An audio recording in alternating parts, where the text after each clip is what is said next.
저희 어머님이 92세이십니다. 그런데 비행기표를 또 예약을 해달라고 하면서 선교지를 가시겠다고 하셨습니다. 저는 아들로서 어머니 연세도 있으신데 연약한 노구임에도 불구하고 어떻게 선교지를 또 가려고 하십니까? 저희 어머님이 단호하게 나는 병원에서 죽지 않을란다. 나는 양농원에서 죽지 않을란다. 나는 선교하다가 선교지에서 내 뼈를 묻을란다. 저는 아들로서 저희 어머님을 보면서 이렇게 질문했습니다. 어머니, 이번에 떠나시면 다시 우리가 못 볼 수도 있는데 선교지에서 어머님이 죽으시면 우리 자녀들은 어머님 장례를 위해서 오고 가고 하는 시간도 맞출 수가 없고 어머님을 다시 볼 수도 없습니다. 천국에서 보면 되지 않느냐? 천국에서 보면 되는데 뭐 그걸 그렇게 장례? 그것이 뭐 그렇게 중요하냐?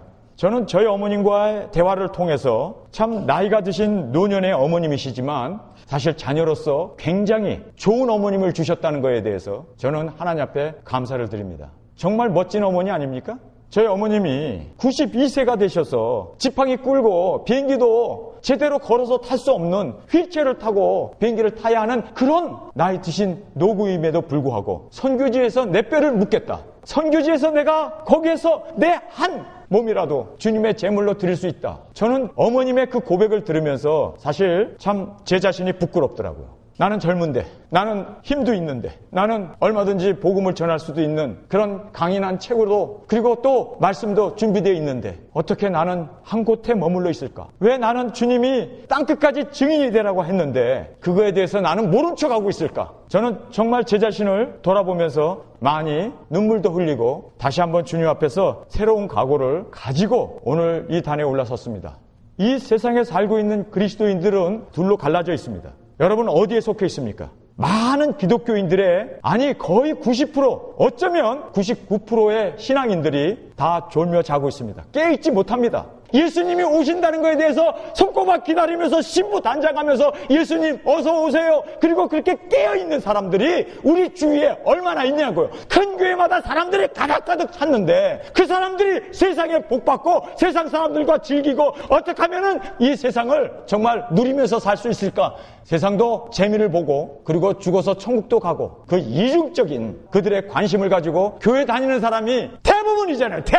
대부분 다 깨있지도 못하면서 예수님 오신다는 것에 대해서 절박한 정말 예수님 오신다고 하는 그것에 대한 어떤 강한 소망을 가지고 그렇게 정말 하루를 살더라도 주님 앞에 흠도 없이 지도 없이 정결한 신부로 주님 앞에 평강 가운데 세워짐을 받기 위해서 사는 사람들이 얼마나 있냐고요. 솔직하게 가슴에 손을 얹고 여러분 생각해 보세요. 정말 나는 이렇게 깨어있는 성도인가? 아니면 세상 것 쫓아가고 세상 것 즐기면서 사람들이나 만나서 히헤덱 웃어대면서 그것을 쫓아가면서 그것이 마치 신앙인 것처럼 그런 사람들이 한둘입니까?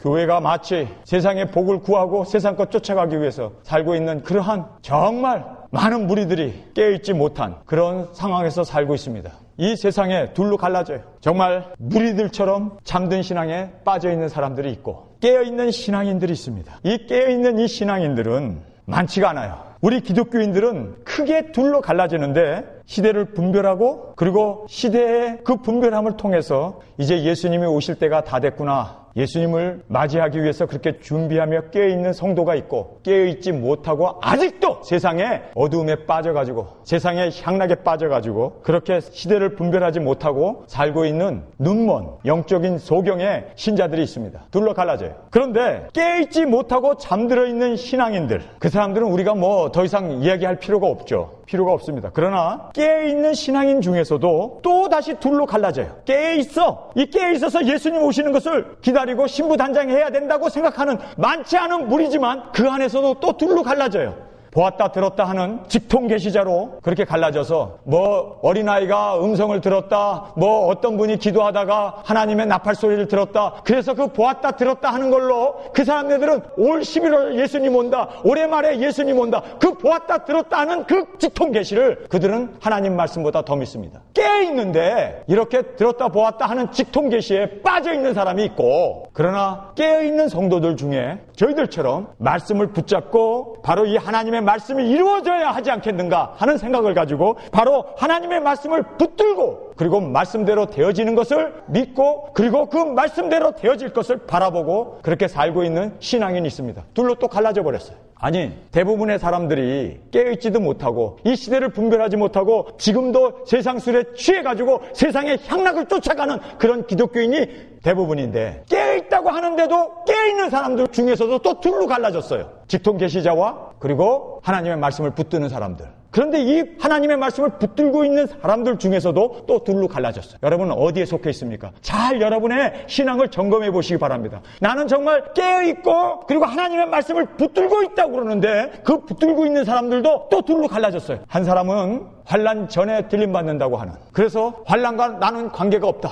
이 세상에 5개월 환란이 벌어지고 그리고 3차 세계대전이 벌어지는데 그거와 나는 관계없이 나는 들림을 받는다. 이것만 학수고대하고 있는, 들림받는 것만, 환란과 관계없이 들림받는다는 것만 생각하고 있는, 깨어있는데 그리고 말씀을 붙잡았는데도 그렇게 환란 전 들림만 사모하고 있는 사람들입니다. 그런데 성경을 잘 보세요. 성경에 보면요, 그날과 그 시는 너희의 알 바가 아니요 성령이 너희에게 임하시면 권능을 받고 예루살렘과 유다와 사마리아 땅끝까지 이르러 내 증인이 되리라. 증인 사역하는 이 복음을 전하기 위해서 하나님, 나 들림 안 받아도 좋아요. 하나님, 내가 들림 받을 그 자리를 다른 사람에게 나 양보하겠습니다. 나는 한 영혼이라도 주 앞으로 돌아오고 전도하고 복음 전하고 두중인 사역 감당하기를 원합니다. 나는 이 두중인 사역을 위해서 들림까지 포기하겠습니다. 영혼 구원하겠습니다. 이렇게 사역에, 이렇게 두중인 사역을 위해서 그렇게 주님 앞에 헌신하고 기도하는 그 사람들이 바로 주님이 기뻐하시는 자일 줄 믿습니다. 이런 사람들은 예수님께서 그래, 너가 그렇게 죽기까지 복음을 전하고 죽기까지 두중인 사역을 감당하고 죽기까지 땅끝까지 내 증인이 되려고 하는 그 기도를 들으시면서 하나님께서는 분명히 그 사람을 들림의 자리에 이르게 할 줄 믿습니다. 죽고자 하는 자는 살아요. 살고자 하는 사람은 환난 당하지 않고 나는 화도 당하지 않고 그저 들림 받겠다고 하는 사람들은, 여러분, 그런 신앙인은 예수님에게 합당한 자가 될 수 없습니다. 제가 이번에 한국 가가지고요, 제주도에서 집회를 하는데 거기에 150명 정도의 사람들이 왔습니다. 바다를 건너온 분이에요. 그래서 제가 그 사람들에게 이름을 하나 줘줬습니다. 여러분들은 바다를 물 건너온 사람들이기 때문에 여러분은 히브리 사람입니다. 제가 그들을 그렇게 불렀습니다. 그들이요, 죽으면 죽으리다. 나는 예수 그리스도의 증인이 되겠습니다. 나 전 목사처럼 들림받는 거 그 자리에 다른 사람에게 양보하고 나 진정한 두중인의 사역자가 되겠습니다. 나도 전 목사처럼 죽으면 죽으리다 순교자가 되어서 땅끝까지 예수 그리스도를 증거하는 증인으로 살겠습니다. 거기서 결심을 했습니다. 여러분, 제가 한국에서 3번 계시록 세미나를 했습니다. 계시록 3번 한 그곳에서는 다 기도처가 마련됐어요. 그리고 거기에서 기도처를 통해서 그들이 기도를 하고 있어요. 매주 모여서 전국에서 지금 부산에서도 모이고 광주에서도 모이고 서울에서도 모이고 인천에서도 모이고 서산에서도 모이고, 제가 계시록 강의를 했던 그 모든 곳에서는, 그리고 그들이 다 기도처에 모여서 기도를 합니다. 놀라운 일이 한국에서 벌어졌습니다. 지금 한국 전국의 교회마다 저는 이 기도처를 세우기를 원합니다. 그래서 거기서 뜨겁게 기도하는 이 무리들이, 뜨겁게 주님 앞에 부르짖는 이들이 바로 철장 권세를 받고, 그리고 그 기도하는 그들이 준비하고, 그리고 그들이 전 세계, 우리는 교회를 세울 것도 아니고 이 3년 반 동안 이 두중인 역사를 전 세계에 쫙 한바탕 복음의 바람을 불고 두중인 역사를 감당한 후에 우리는 교회 세우는 것도 아니고 일꾼 세우는 것도 아닙니다. 회개하라. 이제 7째 나팔에 예수님 오신다. 예수님 오시기 때문에 우리는 이제 정결하게 회개해야 되고 세상 것 내려놔야 되고, 예수님이 오시기 때문에 우리는 공중 틀림을 받기 위해서, 그리고 이 세상의 짐승의 표가 이제 짐승 정권이 들어서서 우리에게 이마와 손에 표를 넣는데 이거 받으면 멸망이라고, 그리고 우리는 끝까지 주 앞에 충성된 자로 오실 예수님을 맞이하기 위해서 정결한 신부로 단장하고 그렇게 회개를 외치면서 전 세계를 한바탕 누빌 겁니다. 지금 한국에서 수백 명이 일어났습니다. 주님, 나를 두중인으로 써주십시오. 네가 바로 이 일을 감당하겠습니다.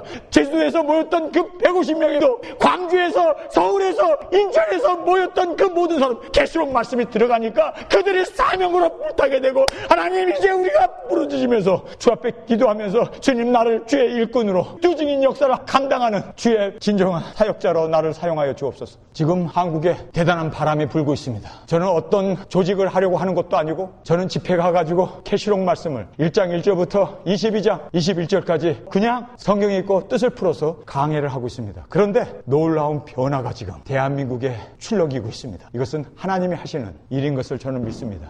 여러분, 두 증인 사역할 사람은 두보로또 갖추고 가지 말라고 그랬어요. 전대도 가져가지 말라고 그랬어요. 왜냐하면 하나님이 오병이어의 기적을 베풀어 주십니다. 무리를 걸으셨던 예수님처럼 우리를 무리를 걸을 수 있도록 예수님께 주셨던 그 모든 권세를 우리에게 주십니다. 한 번 기도하면 죽은 자들이 살아나고 예수님께서 이 땅에서 베푸셨던 그보다 더 큰 사역을 우리에게 철장 권세를 주셔서 바로 이 짐승의 정권을 깨어 부수는 마지막 치수의 사역을 우리에게 주실 것을 저는 믿습니다. 그래서 정말 중요한 것은요, 교회마다 바로 이렇게 기도하고 하나님 앞에 무릎 꿇고 통에 자복하면서 기도하는 그들에게 성령의 놀라운 능력이 임하게 되고 그 준비한 그들이 전 세계 사역을 감당하는, 저는 지금 이 불쑤시개 역할을 하는 그런 자로 주님 앞에서 사용하고 있고, 그리고 또한 전 세계에 복음을 전할 수 있는 민족은 사실 대한민국 뜨겁게 기도하고 뜨겁게 회개하고 뜨겁게 주님 앞에 매달리는 그들밖에 없음을 저는 보게 됩니다. 미국 다 죽었어요. 저는 미국에 기대를 많이 했습니다. 아니에요. 미국에는요, 그렇게 뜨겁게 기도하는 교회가 없어요. 다 세상과 타협해가지고 세상의 물질, 세상의 이 경제적인 이런 것에 다 맛을 보고 그들은요, 완전히 졸며 자고 있는 그런 상황에 놓여 있는 것을 보면서 정말 이제 우리가 함께 이 귀한 사역을 감당할 수 있는, 두 증인의 이 사역을 감당할 수 있는 저와 여러분이 될 수 있기를 원합니다.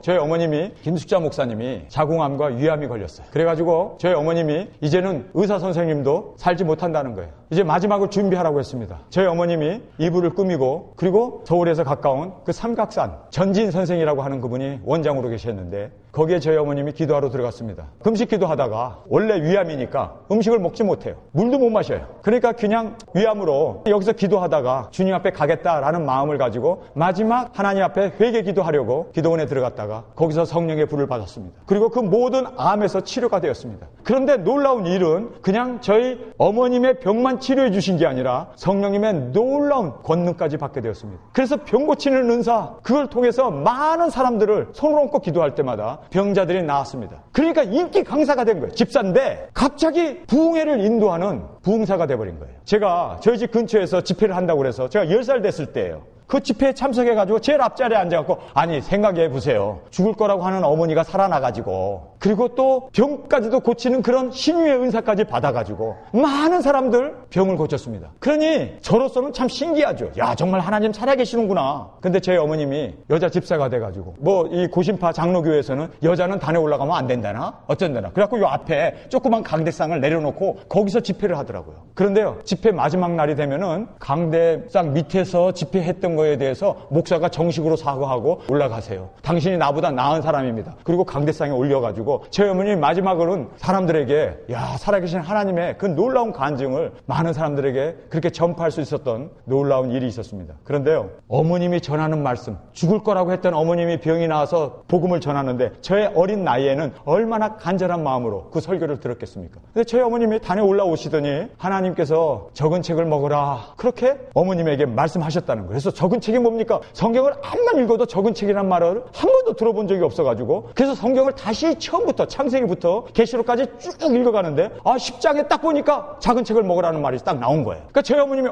여기 작은 책이 있네. 그리고 나서 너희들이 두 증인 역사를 하게 된다. 전 세계 방방곡곡 땅끝까지 이르러 내 증인이 된다. 그 말씀을 들으시고요. 거기에서 저희 어머님이 제가 앉아있는 그 자리에서, 여러분, 두 증인 이 역사를 위해서 준비하셔야 합니다. 능력 받아야 합니다. 성령 받아야 합니다. 그리고 여러분 땅끝까지 증인이 되어야 합니다. 하나님께서 이 시간에 우리를 통해서 두 증인 사역을 감당하게 하는 그 놀라운 일을 집행하실 겁니다. 저는 그 자리에 앉아서 아멘 했어요. 그리고 저는요, 두 증인이 뭔지도 몰랐어요, 사실. 왜냐하면 그때까지만 해도 10살 난 아이가 뭐 알면 얼마나 알겠어요. 10살 때니까 천진난만하기 이를 데 없는 10살 된 제가 눈물을 뚝뚝 흘리면서 저는 그 앞자리에 앉아서, 하나님, 작은 책 먹고 두 증인 역사 하겠습니다. 작은 책 먹고 전 세계 이 두 증인 사역을 감당하기를 원합니다. 하나님, 나 정말 지금 어린 나이지만 내가 커서 꼭 이 일을 이루어드리고 싶습니다. 하나님, 정말 두 증인 사역을 감당할 수 있기 위해서 제가 작은 책을 먹겠습니다. 그렇게 해서 제가 작은 책을 먹기 위해서 50년 동안 계시록을 읽었습니다. 연구했습니다. 그리고 이제 때가 되었어요. 정말 두 증인 역사할 때가 되었습니다. 그렇게 김수자 목사님의 그 작은 책 설교를 들으면서 다 각오를 가지고 그렇게 매진해 왔습니다. 김수자 목사님 집회에 참석했다가, 하나님, 하나님 나 두증인 역사하겠습니다. 그 불같은 하나님의 그 음성을 앞에 주님 내가 두증인 역사를 하겠습니다. 그렇게 다 깨지고 그리고 지금까지 준비하면서 기도하면서 지금까지 살아왔는데 이제 드디어 두증인 역사를 해야 할 시점에 우리가 당도하게 되었습니다. 여러분, 하나님께서 이제 일꾼들을 통해서 전 세계의 모든 세상을 뒤집어 놓을 것입니다. 저는 이것만 생각하면 가슴이 벌렁이고 이것만 생각하면 50년 동안 준비해왔고 50년 동안 하나님 앞에 부르짖으면서 하나님 나 두증인 역사 감당할 수 있는 최종이 되게 해주세요. 그렇게 10살 때 하나님 앞에 선기도 하고 지금까지 50년 동안 하나님께서 우리 예일교회를 부흥시켜 주시지도 않고 이미 교회에서 그냥 작은 교회로 지금까지 그렇게 하나님께서 나는 이러다가 그냥 내가 두증인 사역을 감당하겠다고 했는데 그 일은 묘연하고 일은 되어지지 않고 그렇다면 나는 그냥 선교지에 가가지고 젊은 나이에 60대면 내가 예일교회를 은퇴하고 선교지에 아프리카나 전 남미나 아마존이나 어느 곳에 하나님이 나를 보내든지 그곳에서 나 혼자만이라도 두증인 사역을 감당해야겠다. 10살 때 하나님 앞에 서원한 그 서원을 내가 이루기를 위해서 그렇게 저는 60이 될 때까지 손꼽아 기다렸습니다. 그런데 3년 전에 우리 예일교회를 제 설교를 하나님께서 인터넷에 올리게 되면서 여러분 한 달에 100만 명의 이상의 사람들이 제 설교를 듣습니다. 제가 이번에 한국 가서 보니까요 인터넷에 제 얼굴은 나오지는 않지만 많은 기독교인들이 대한민국에 둘로 갈라졌습니다. 전 목사를 아는 사람하고 전 목사를 모르는 사람하고 전 목사를 아는 사람은 깨어있는 성도들이에요. 재림을 준비하고 회개하고 이제 예수님 오실 것이다. 짐승표 받으면 안 된다는 것을 뼈저리게 느끼고 있는 사람들이 제 설교를 들은 사람들이더라고요. 하나님 앞에 이 부족한 종 정말 이제 은퇴를 앞두고 내가 이제 사역을 그만두리라 생각했던 그 모든 것을 하나님께서 완전히 전화위복을 시켜주셔서 이제는 하나님의 두증인 사역을 해야 할 이때를 하나님께서 손꼽아 기다리면서 준비해 오신 그 일이 이제 우리 가운데 펼쳐지게 되어진 시점을 우리가 맞이하게 되었습니다. 여러분 메르스와 같은 이런 전염병 사스나 슈퍼박테리아나 그 밖에 에볼라라고 하는 이러한 전염병이 전 세계 5개월 동안 창궐 하게 됩니다. 5개월 동안 창궐한 후에 그 다음에 그것이 5개월이 지나고 나면 이제 사그러지는 그 시점을 맞이하게 되었을 때 근연월 일시에 사람 3분의 1이 죽는 6째 나팔 3차전이 일어나게 됩니다. 그런데 3차전에 죽는 사람들이 누군가 짐승표 받아도 된다고 하는 사람들 뜨뜻미지근하게 예수 믿었던 사람들 그때 다 죽습니다. 살아난 사람들은 악한 자들만 살아남았다라고 성경은 이야기합니다. 3분의 1 사람들이 죽는데 죽는 그 사람들이 다 짐승표 받아도 된다고 하는 사람들 그 사람들을 하나님께서 육신은 죽이지만 그의 영혼을 구원하기 위해서 3차전을 통해서 그들을 죽입니다. 3분의 1 인구 지금 75억이 이 세상에 있다고 그러면요 25억의 인구가 죽는데 대부분 예수 믿는 사람들이 죽습니다. 왜냐하면 죽어야 돼요. 또 그것이 하나님의 사랑입니다. 그때 죽지 않으면 짐승과 타협하게 되고 짐승표를 받기 때문에 육신은 멸하더라도 그의 영혼을 구원하는 그 하나님의 사랑이 있기 때문에 그리스도 안에서 잠자는 자들이 복이 있다고 하신 그 말씀 그대로 예수 믿는 사람들이 죽습니다. 이게 제 얘기가 아니에요. 계시록에 나오는 얘기입니다. 처음 듣죠? 그 계시록을 읽으셔야 돼요. 그래서 계시록에 나오는 말입니다. 죽지 않고 살아남은 자들이 악행을 회개치 아니하고 우상 숭배하고 그리고 짐승에게 경배하고 따르는 자들만 살았다고 그렇게 돼 있습니다. 그러면 6째 나팔에 3차전이 벌어졌을 때 세 사람 중에 한 사람이 죽었으니 세상이 어떻게 되겠어요? 정말 잡초가 무성했던 그곳 하나님께서 갈아엎은 겁니다. 옥토로 만들어버린 거예요. 그랬을 때 사람들이 생각해 보세요. 정말 3차전이 일어났네? 정말 세 사람 중에 한 사람이 죽었네? 그러면은 성경의 말씀대로 이제 예수님이 곧 오겠네? 말세네? 정말 들림이 있는 거 아니야? 아니 이렇게 어수선한 이 세상을 짐승의 정권이 이제 짐승의 표를 시행하기 위해서 사전 작업을 다 해놓고 이제는 강제 시행하려고 하는 그 모든 걸 보면서 정말 성경이 맞네 이랬을 때 이제 살아남은 우리가 두증인 역사해야 할 우리가 구름대처럼 일어나가지고 전 세계를 한바탕 확 회개의 바람과 확 세상에 이 대붕을 주도하는 그 희어진 그 곡식을 추수할 사람이 없다고 하나님께 너희는 기도하라고 그러잖아요. 추수할 일꾼을 보내주셔서 여러분 추수할 일꾼들은 기도했던 사람들이 바로 추수의 일꾼들로 그들이 나가서 하나님의 이 말씀을 전파했던 것을 우리는 보게 됩니다.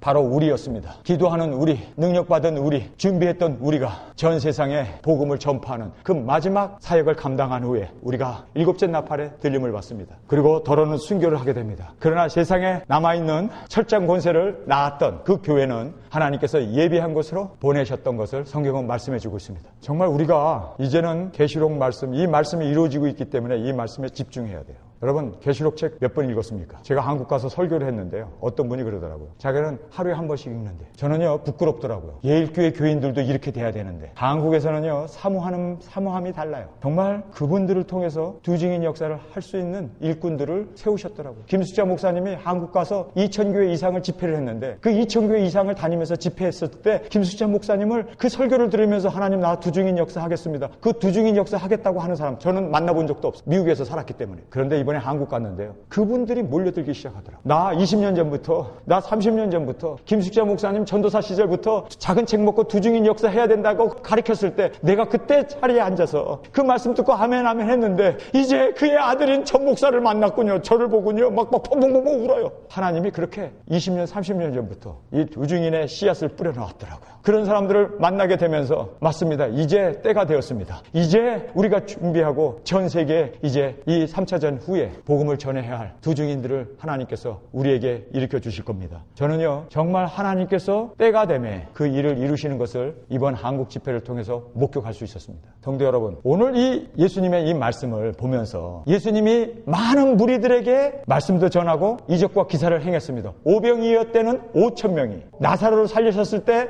베다니에 있는 모든 사람들이 다 나사로가 살아나가지고 예수님과 함께 앉아서 밥 먹는 거 다 봤습니다. 얼마나 많은 무리들이 예수님을 따랐는지 몰라요. 병 고친 사람만 해도 복음서에 나오는 그 병 고친 사람만 해도 정말 수천 명이 넘습니다. 그런데 이 사람들이 다 어디로 가버렸습니까? 그 많은 예수님을 따르던 그 무리들이 다 어디 갔습니까? 오직 120명만 마가의 다락방에 모여서 성령 세례를 받습니다. 그런데요 이 120명도 다 뿔뿔이 흩어져서 다 걸음아 나 살려라 도망갔던 사람들이에요. 그래서 예수님께서 부활하신 후에 육신의 몸을 입고 40일 동안 이 흩어진 제자들을 예루살렘으로 끌어모으느라고 40일의 시간이 필요했던 겁니다. 엠마오로 가는 그 제자들에게 나타나서 이 더디 믿는 자들아 어찌하여 예수 그리스도가 죽은 후에 부활해야 할 것을 믿지 못하느냐. 그리고 그들이 주막에 앉아서 떡을 뗄 때 그들의 눈이 밝아지면서 예수님이네. 예수님은 사라져버렸습니다. 부활한 예수님이 그 엠마오로 가는 그 두 제자를 빨리 예루살렘으로 올라가게 했습니다. 여러분 12 중에 한 제자는 예수님을 가룟 유다는 팔아버리고 자살해 죽고 11 제자들 중에 7명을 끌고 이 베드로가 7명이에요. 야 나는 갈릴리에 가서 어부 노릇이나 하란다. 나는 다시 옛날로 돌아가련다. 그리고요 가서 낚시질을 하고 있었습니다. 그런데 예수님이 부활하신 예수님이 그곳에 나타나셔서 고기를 구우시면서 그들에게 다시 부활의 몸을 보이면서 예루살렘으로 올라가라고. 그래서요 그 많은 사람들이 다 흩어졌는데 120명은 예수님 부활의 몸을 본 사람들은 예루살렘으로 속속히 모여들기 시작했습니다. 그러라고 예수님이 40일 동안 육신을 입고 이 땅에 계셔야 했습니다. 자, 오늘 본문 보면 1장 4절을 보겠습니다. 사도와 같이 모이사 저에게 분부하여 가라사대 예루살렘을 떠나지 말고. 왜 예루살렘을 떠나지 말라고 했을까요? 왜 떠나지 말라고 했을까요? 아니 다 떠났는데 부활하신 예수님이 친히 자기의 몸을 제자들에게 보이면서 예루살렘으로 속속히 모여들게 했습니다. 왜요? 바로 예루살렘에 오순절날 그 성령이 임하여 하기 때문에. 달리 생각해 봤어요. 아니 왜 저 갈릴리에도 있어도 되고 엠마에도 있어도 되고 아니 로마에도 있어도 그리스에도 있어야 되는데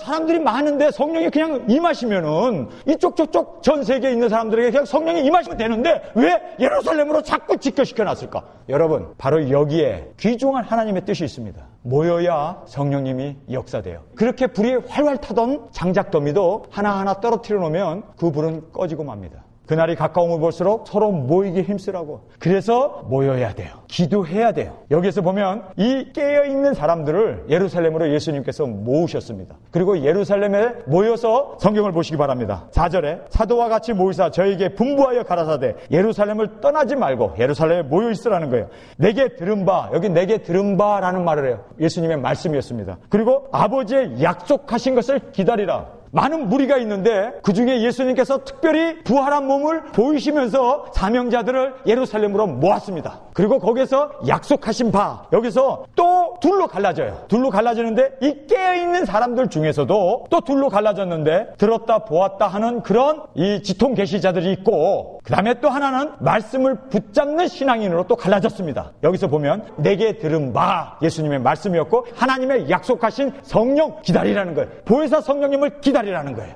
바로 말씀을 붙잡는 사람으로 둘로 갈라졌습니다. 그런데 여기에 보면 말씀을 붙잡는 사람들 중에서도 둘로 갈라졌는데 또 보세요. 하나는 기한과 때에 관심을 가지고 있었어요. 그래서 여러분이 6절에 보면은 이렇게 이야기합니다. 저희가 모였을 때 예수께 묻자와 가로되 주께서 이스라엘 나라를 회복하심이 이때니까? 여러분 말씀을 붙잡았어요. 예수님이 예루살렘으로 모았습니다. 그리고 거기서 내가 너희들에게 말한 바 약속해 주신 그 성령님이 임할 때까지 합심해서 기도하고 있으라고 얘기했습니다. 그런데 거기에 모인 사람 중에서 예수님에게 또 질문을 한 거예요. 예루살렘을 회복할 때가 이때입니까? 여기 보면요. 어떻게 하면 살까? 어떻게 하면은 환난 당하지 않고 회복되어 가지고 예수님이 다스리는 그 나라가 어떻게 하면 임할까? 거기에 온통 관심을 가지고 있는 제자들이 있었습니다. 특별히 예수님의 제자 둘이 형제였습니다. 누굽니까? 야고보와 요한이었어요. 그 어머니가 예수님에게 나와서 간청을 하지 않았습니까? 예수님, 당신의 나라가 임할 때 하나는 우편에 하나는 좌편에 앉게 해주세요.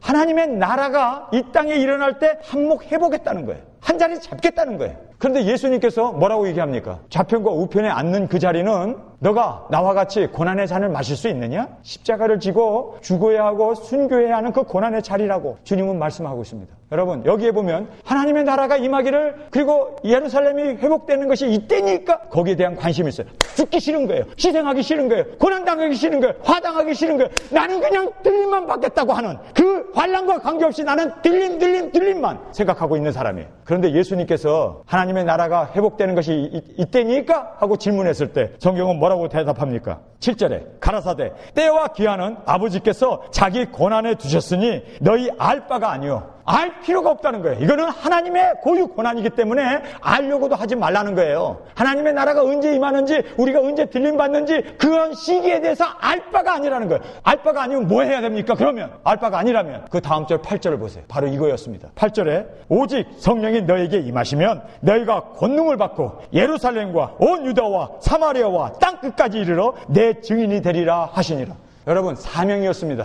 언제 들림받느냐? 나는 이 7년 대환란과 관계없이 나는 7년 대환란 전에 들림받겠다. 하나님 나라가 언제 임합니까? 하는 것만 소원하고 그것만 바라보고 있는 이 제자들에게 너희는 알 바가 아니라는 거예요. 들림의 시기 그리고 언제 하나님 나라가 임하는 거 그거에 대해서 너희는 알 바가 아니고 너희가 진정으로 알아야 할 것은 권능을 받고 땅끝까지 이르러 내 증인이 되라는 거예요. 그런데 여기에 증인이라는 이 말은요 무슨 뜻을 가지고 있는지 아세요? 순교라는 뜻을 가지고 있었습니다. 그래서 예수님의 부활하심 그 증인들은 예수님처럼 죽어야 했습니다. 순교해야 했습니다. 여러분 이 증인은 자기가 목격한 걸 위해서 목숨을 내놓는 사람이 증인이었습니다. 그들은 바로 예수 그리스도가 죽으시고 부활하신 그 부활을 증거하기 위해서 그들은 기꺼이 자기의 목숨을 내놨던 바로 순교자가 증인이었습니다. 내 증인이 되리라. 예수님이 죽으셨던 그 죽음처럼 그들은 자신이 증거하는 그 말을 위해서 복음을 위해서 목뱀을 감수했던 증인의 삶을 살았습니다. 여기에 본문에 나와 있는 그대로 많은 무리가 있었습니다. 그런데 예수님께서 40일 동안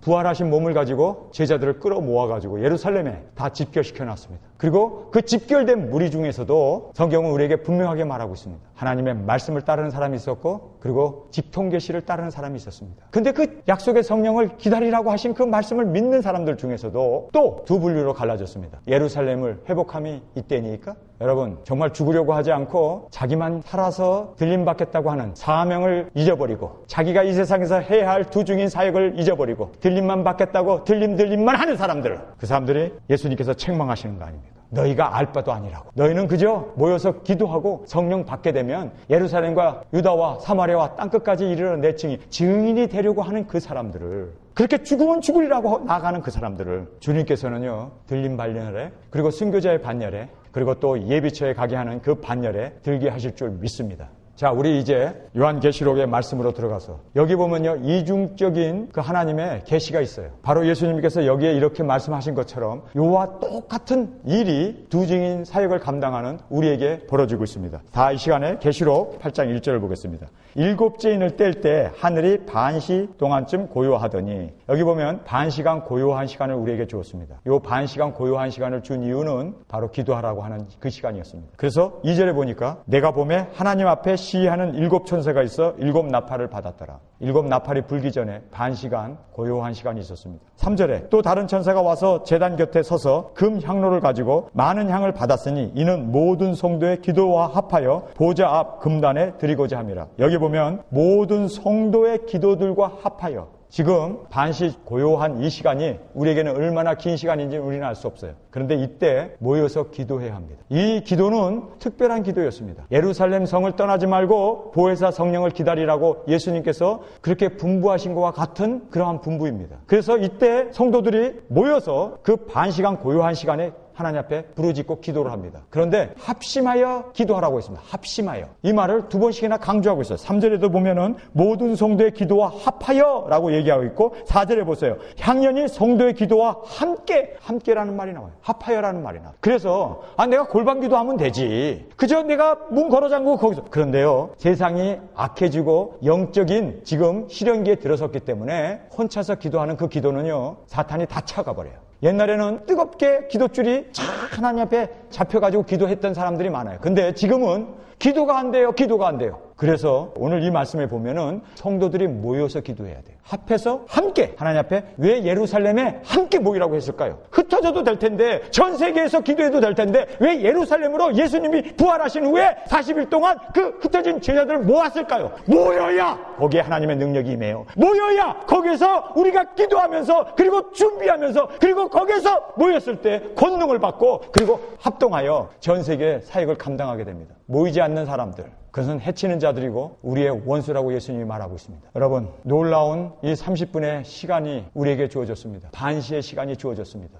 세상 것 쫓아가면서 세상 것 구하면서 사실래요? 아니면 정말 두중인 사역을 감당하기 위해서 하나님, 나를 두중인으로 사용해 주세요. 내가 정말 이것을 위해서 이 세상에 났나이다. 나를 보내주소서. 그렇게 두중인 사역을 감당하기 위해서 기도하시겠습니까? 바로 이 두중인들이 전 세계에 이제 3차전이 끝난 후에 작은 책을 먹고 복음을 전하게 됩니다. 그런데 그들이 바로 들림을 받습니다. 그들이 바로 순교를 합니다. 그들이 바로 예비체로 갑니다. 여러분, 그렇지 않은 사람들은 다 세상에서 3차전에 죽습니다. 보세요. 그 다음 장 9장으로 가서 13절부터 6째 나팔이 나오면서 유브라데 강에서, 중동입니다. 거기서 3차전이 터져요. 근, 연, 월, 일시에 사람 3분의 1이 죽습니다. 근데 죽는데 빛으로 죽어요. 번쩍하는 그 핵이 터져가지고, 핵이 아니면 그렇게 25억이나 되는 인구를 한꺼번에 동시에 죽일 수 있는 무기는 없습니다. 그런데 동시에 25억을 죽입니다. 땅의 3분의 1의 사람이 죽는다라고 두 번씩이나 본문 말씀에서 강조하고 있습니다. 그런데 20절을 보시겠습니다. 이 재앙에 죽지 않고 남은 사람들은 그 손으로 행하는 일을 회개치 아니하고, 오히려 여러 귀신과 또 보거나 듣거나 다니거나 하지 못하는 금은동과 목석 우상에게 절하고, 또 살인과 복술과 음행과 도둑질을 회개치 아니하냐. 그러면 살아있는 사람은 이래요. 죽은 사람은 어디 있습니까? 예수 믿는 사람은 싸그리 죽은 거예요. 두중인 역사하겠다고 하는 일꾼 외에는 하나님이 다 그 영혼들을 데려가 버린 겁니다. 자, 이 하나님 말씀 앞에 정말 하나님, 나는 죽으면 죽으리라, 그냥 예수 믿고 죽어 천국 가지 말고 정말 예수 믿었으면 나도 한번 주님 앞에 두중인 사역을 감당하길 원합니다. 그래서 10장을 보세요. 거기 보니까 11절 보겠습니다. 10장 11절. 저가 내게 말하기를 내가 많은 백성과 나라와 방언과 임금에게 다시 예언하여야 하리라. 다시 온 세상에 이제 3차전이 벌어져갖고 사람들이 우왕좌왕하고 그들의 마음이 번민 가운데 있는데 정말 예수님 오지 않는가? 많은 사람들이 죽은 그 모습을 보면서, 참혹한 전쟁을 보면서 그들의 마음이 정말 다급해진 이때에 온 백성들에게 다시 예언하여야 하지 않느냐. 바로 이 말씀이 우리가 이 세상에 두중인 역사를 해야 할 우리의 사명입니다. 여러분, 3차전에 죽으면 안 됩니다. 여러분, 정말 3차전에 살아남아야 주의 일을 할 수 있는 두중인으로 주 앞에 세움을 받게 됩니다. 그래서 여기에 10장 11절에 이 말씀을 하고 있습니다. 그런데 성경을 한번 보십시오. 우리에게